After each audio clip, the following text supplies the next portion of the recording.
Bonjour à tous, on est de retour ici à Solutrans. Ce que je vous propose, c'est qu'on fasse un bond dans le futur. Pas très important, hein, juste 2 ans. Vous allez comprendre pourquoi avec mon invité d'ici quelques instants. Je vous le présente. Attention, mouvement de caméra. Bonjour Laurent Régnier. Laurent Régnier, vous êtes le responsable des ventes chez Heliox. Alors Heliox, vous nous présentez la société ? Oui, bonjour. Heliox, c'est une société qui a été fondée en 2009 à Best, aux Pays-Bas. C'est aujourd'hui plus de 300 salariés, dont un tiers dédié à la recherche et développement. C'est aujourd'hui plus de 4000 chargeurs vendus. C'est une gamme de produits qui va du chargeur mobile, comme vous pouvez le voir ici, à 40 kW. Et ce qui fera aujourd'hui dans le monde du camion le gros de nos ventes pour 2023 et 2024. On est vraiment, nous on a commencé en 2014, on a équipé la première ville, Eindhoven. On a été un pionnier et leader européen dans la recharge électrique du bus. Donc aujourd'hui, tout notre savoir-faire dans le bus, on va le transférer dans le monde du camion. La question du passage à l'électrique est pas très rassurante. Comment vous pouvez me rassurer? Quelle solution, j'ai envie de dire, adaptée à chacun, vous pouvez apporter? C'est une très bonne question. Aujourd'hui, effectivement, Heliox ne vend pas uniquement du chargeur. On travaille très en amont avec le client pour définir vraiment le besoin. Et typiquement, si on nous donne un plan de masse, on est capable de vraiment de travailler sur le flux des camions, de dimensionner le nombre de chargeurs, l'emplacement et le nombre de chargeurs qui correspondra vraiment aux besoins du client. Donc on est en amont. On vend les produits et après, bien sûr, on est tout ce qui est service. On est capable de faire un projet clé en main pour un client final. Vous avez signé également un contrat avec DAF, c'est pas secret, on peut le dire, sur les chargeurs. Explication?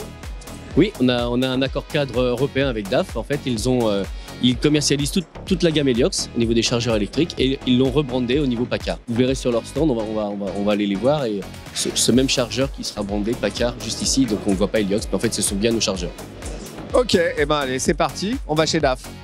Merci Laurent Régnier, comme promis on est chez DAF et on retrouve Xavier Blin. Xavier Blin, bonjour, merci de nous accueillir. Bonjour, bienvenue.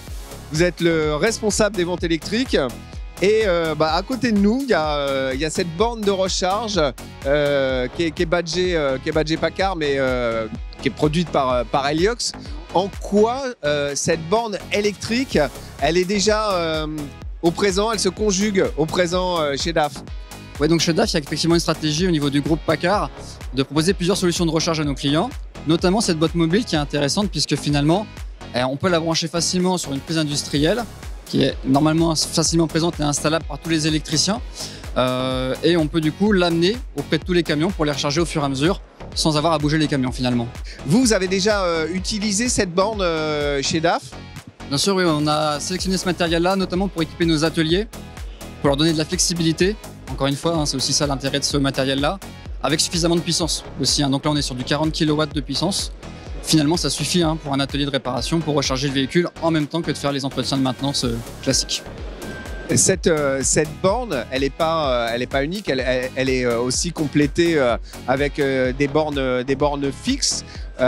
Tout ceci a aussi un coût? Bien sûr, oui, hein, le coût de la recharge est à prendre en considération quand vous passez à l'électrique, hein, en plus du camion. Et c'est pour ça aussi que chez DAF, on accompagne nos clients en proposant le camion, la configuration avec notamment les bons packs de batterie par rapport à l'autonomie dont ils ont besoin, mais également l'étude au niveau de l'électrique, tant au niveau de la puissance disponible chez eux pour voir s'il faut installer un nouveau point de livraison ou pas, et derrière dimensionner la borne avec la bonne puissance, là où même les bornes, hein, parce qu'on peut avoir aussi besoin de plusieurs bornes de recharge. Ouais, selon effectivement la flotte dont on dispose. Allez, la petite question qui fâche, le TCO, on arrive quand au point mort ou tout du moins à un équilibre, quelle année? Allez, nous on va annoncer 2025. Bien qu'on a déjà des cas concrets de TCO positifs, quand le camion électrique est utilisé quotidiennement avec les trois chauffeurs qui se relaient finalement sans arrêter de rouler. Mais dans la majorité des cas, dans 2 ans, on devrait y arriver. Bon, allez, on se retrouve en 2025. Quant à nous, eh bien, on se retrouve également sur le site, les réseaux sociaux de France Route. En attendant, je vous souhaite une très bonne route avec France Route, bien sûr.